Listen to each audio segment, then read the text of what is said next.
Alors aujourd'hui, à Histoire de saints, on ne prend pas un saint en particulier, on les prend tous. Alors en fin de semaine, d'une façon spéciale, on fête la fête de la Toussaint, le 1er novembre. C'est rare que ça arrive la fin de semaine. Cette année, donc, c'est fêté le dimanche exceptionnellement. Alors, j'ai mis mes habits de grand apparat pour l'occasion, parce que l'Apocalypse, et même dans l'Évangile, on nous dit que quand on va être appelé à rentrer dans le royaume, on va nous donner un vêtement blanc. Ce vêtement blanc qui est le signe justement des saints et des saintes qui sont appelés à passer dans leur royaume. Alors, allons découvrir ou redécouvrir cette fête de la Toussaint.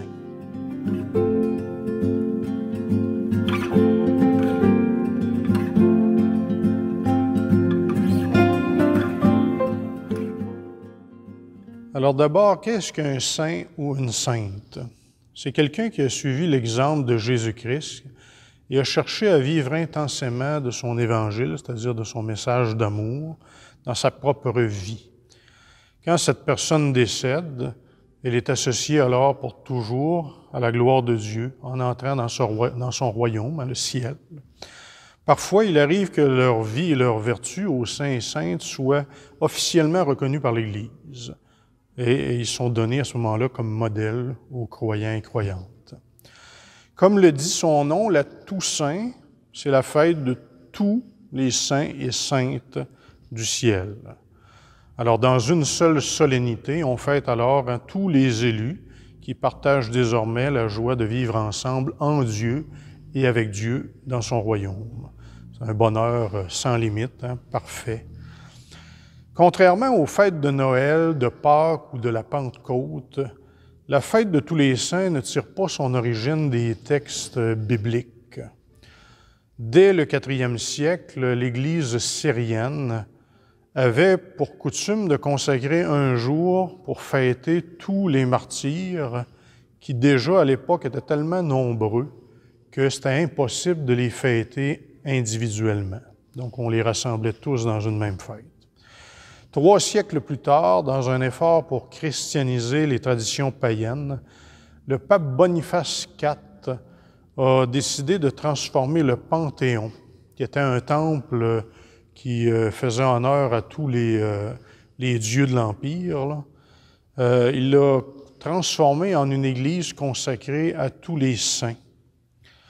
Cette coutume s'est ensuite répandue dans tout l'Occident, bien que chaque église locale célébrait la fête à une date différente.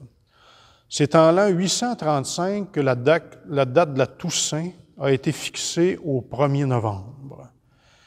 Dans l'Église byzantine, en Orient, c'est le dimanche après la Pentecôte qui est consacré donc à fêter tous les saints. Quand on pense aux saints et aux saintes, il nous revient sans doute à l'esprit ces grands modèles de vie chrétienne. On en a une d'ailleurs derrière nous, Sainte Marguerite Bourgeois, qui est la patronne de la paroisse ici. Il y en a d'autres qui sont, je dirais, encore plus universelles, qu'on a à penser qu'à Saint François d'Assise, Mère Teresa, Saint Antoine de Padoue, Saint Dominique, Sainte Catherine de Sienne. Il y en a pour tous les goûts, des saints et des saintes. Ceux-là, ils ont été canonisés, c'est-à-dire qu'ils ont été reconnus officiellement par l'Église et leur sainteté rayonne donc sur tout le peuple de Dieu. Mais bien qu'on les aime beaucoup, ces derniers, souvent, on les trouve inaccessibles. On trouve qu'ils sont plus admirables qu'imitables. Et on a alors la tentation de penser que la sainteté, ça, c'est réservé seulement à une élite. Mais la fête de la Toussaint a justement la particularité de proposer à notre vénération aussi la multitude de saints et de saintes qui n'ont pas été canonisés, qui étaient des gens, je dirais, ordinaires, inconnus, anonymes la plupart du temps, ceux qui sont connus de Dieu seul. Ils sont infiniment plus nombreux que les premiers. Une foule immense, nous dit le livre de l'Apocalypse, au chapitre 7, une foule que nul ne pouvait dénombrer, de toute nation, race, peuple et langue. Alors eux aussi, ces gens-là, ont vécu la fidélité de l'Évangile dans leur vie quotidienne comme de rayonnants témoins de Jésus-Christ. Leur vie, souvent toute simple, n'avait la plupart du temps rien d'extraordinaire, du moins de manière visible, et rien de miraculeux non plus. Parmi ceux-ci, évidemment, on ne retrouve pas seulement des papes, des évêques, des prêtres, des religieuses ou des martyrs. On retrouve des gens de toutes les formes de vocation et état de vie. La plupart du temps, ça doit être évidemment des laïcs, soit des gens mariés qui ont vécu le sacrement du mariage et qui ont élevé leurs enfants du mieux qu'ils pouvaient en donnant leur exemple, ou encore des gens célibataires, consacrés ou non, qui ont vraiment vécu avec sérieux à la suite du Christ.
Parmi ces saints et ces saintes qu'on fête à la Toussaint, il y a bien sûr, on l'espère, un grand nombre de nos devanciers dans la foi, dans nos propres familles, des gens donc qui ont vécu tout simplement et qui sont déjà rendus avec Dieu.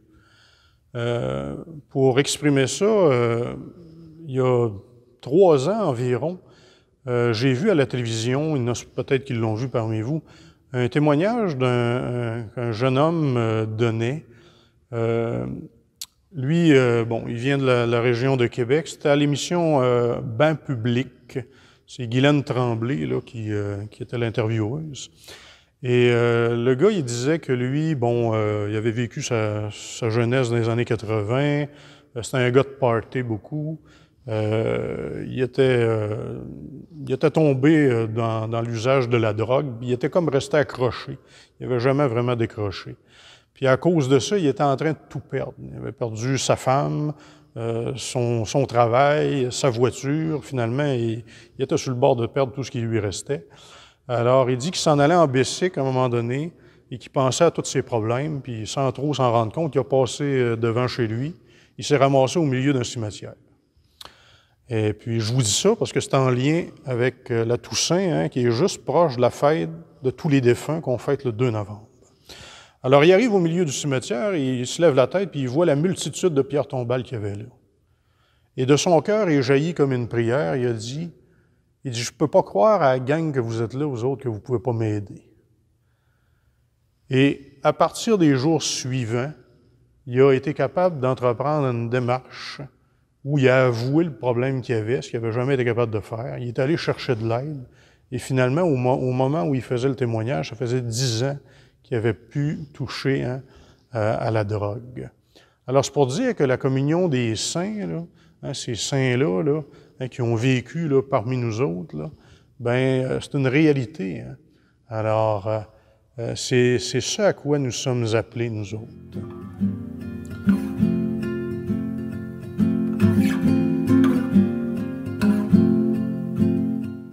Alors, la fête de la Toussaint vient nous dire aussi, comme nous le rappelle le Concile Vatican II, que de par notre baptême, nous autres, on est tous appelés à la sainteté.